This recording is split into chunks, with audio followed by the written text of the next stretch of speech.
Now I would like to talk about manual bus transfers and automatic bus transfers.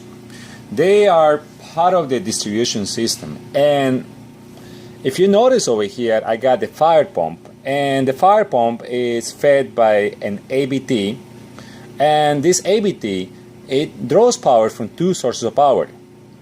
One is from this switchboard 2SA, that's the normal one, this is the breaker, and that's the bus. And number 3SA supplies power to this low center, which through this breaker it provides power to the ABT. So we can say that the fire pump has two sources of power, or two switchboards provide power to it. Normally, this one will be giving power to the fire pump, but if we lose power over here, because there is an open or something happens, power disappears over here, automatically this guy will switch power and now draw power from the alternate source of power, which in this case is 3SA, and the fire pump will still be running.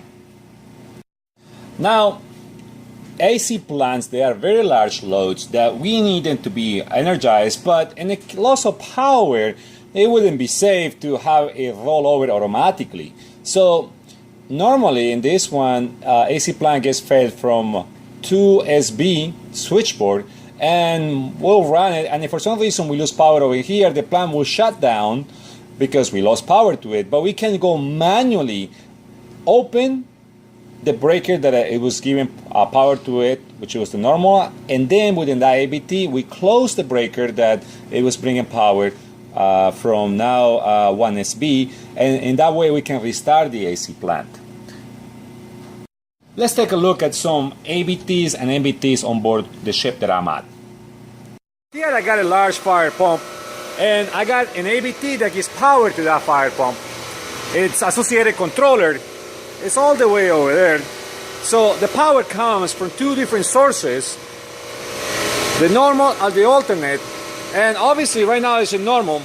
Whenever we lose power in the normal, it really shifts that fast. Say it just went from normal to emergency and back to normal. And that is an ABT, automatic bus transfer. This is an ABT. I got two cables over here. One brings normal power, the other one brings alternate power. With this one over here, these breakers, I can select what power do I want to use. In this case, we use an alternate. And obviously normal is off. To shift it, we just got to turn that one off, shift the power over, and turn that breaker on. Now, this wire over here goes to the load. The load happens to be this very large control center. On page 305 of the electrician's manual, they got this diagram, which you also will see it in a test, and it will help you to understand what ABTs do.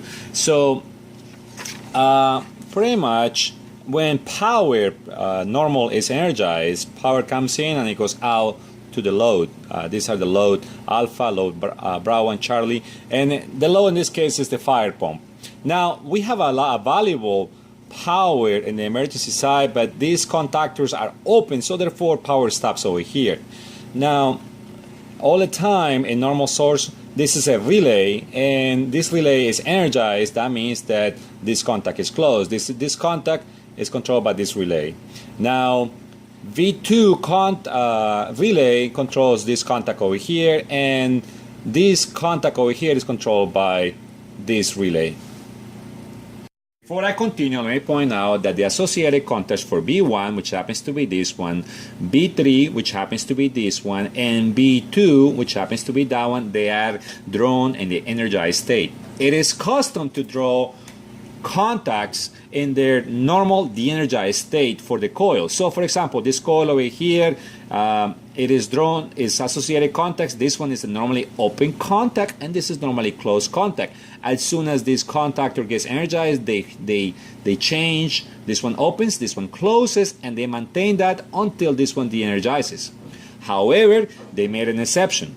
This one over here, this contact over here, it is always open until 1M energizes. So they should have used this symbol over here, but the author decided to draw this one, and this one in the energized state, meaning that they are normally open contacts, but because he's saying, well, since we since the beginning, normal power is supposed to be energized through these coils over here, so therefore he decided to put that line through that. So be mindful that when this one loses power, that means this is going to open. And when it re-energizes again, this is going to close. Here, the one that's going to close is this one, because these are correctly drawn in a de-energized state. Keep that in mind.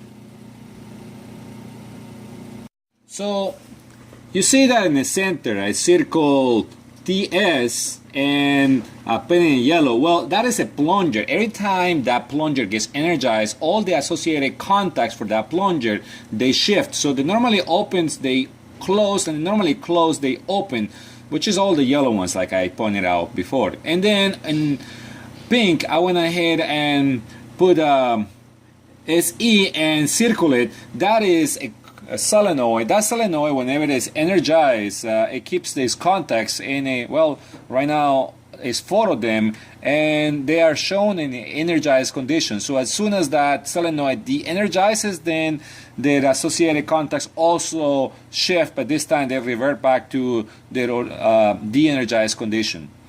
Keep that in mind. Now, on top of it, I had drawn power coming in, and I'm going to talk about what happens when you lose power in one of the phases. Let's have the first phase, alpha phase, to be de-energized, the red one.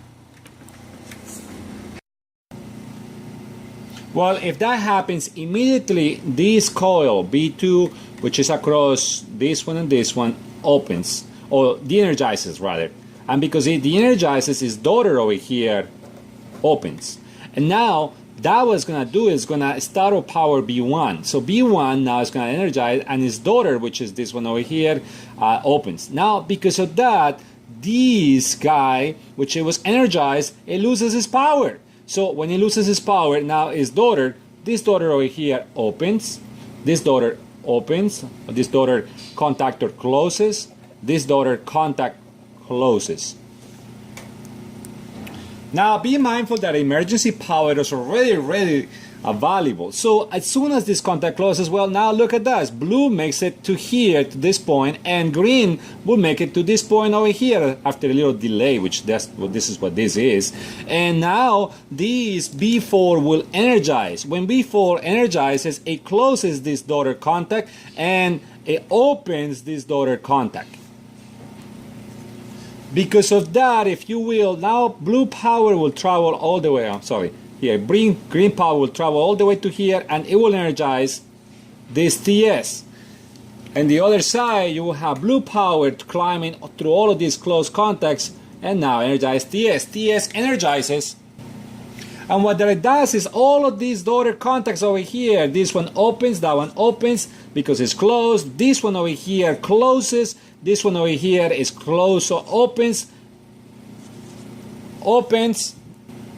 and the process continues until all of these ones has shift.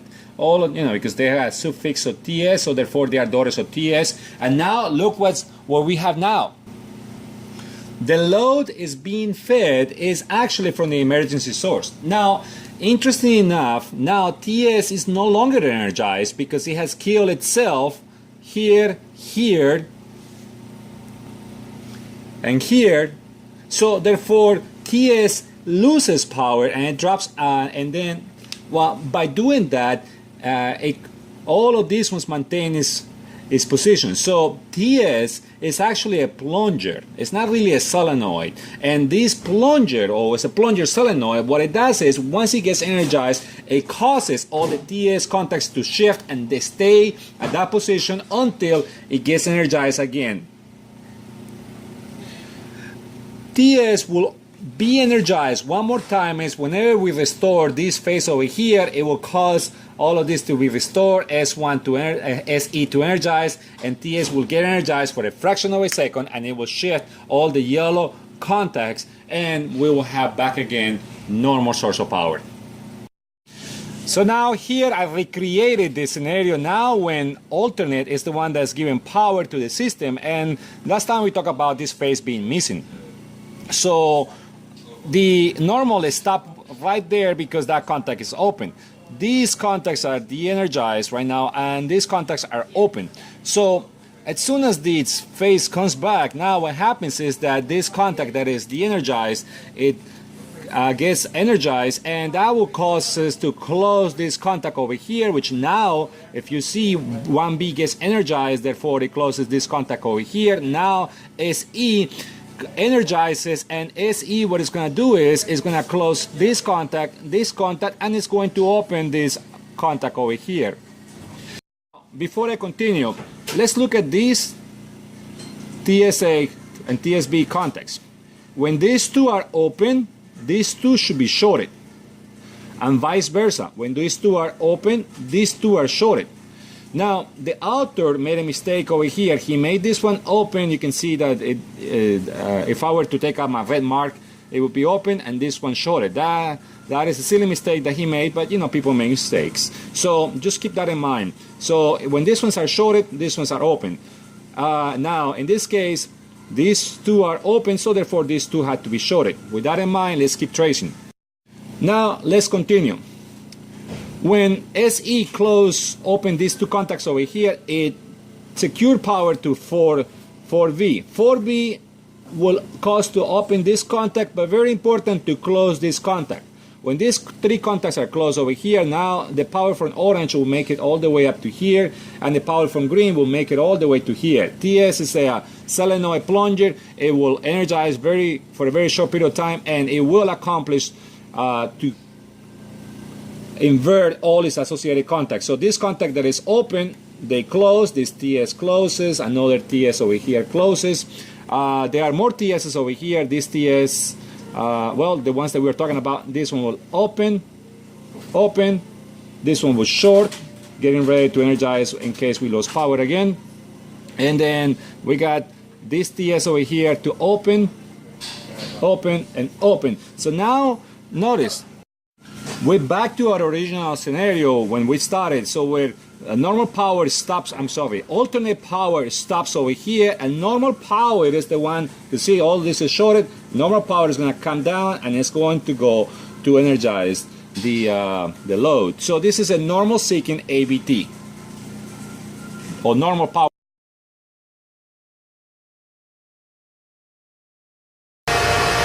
So right there, you see the two white little things? As soon as the AVT shift, those things press in. And that's the plunger solenoid that I was talking about.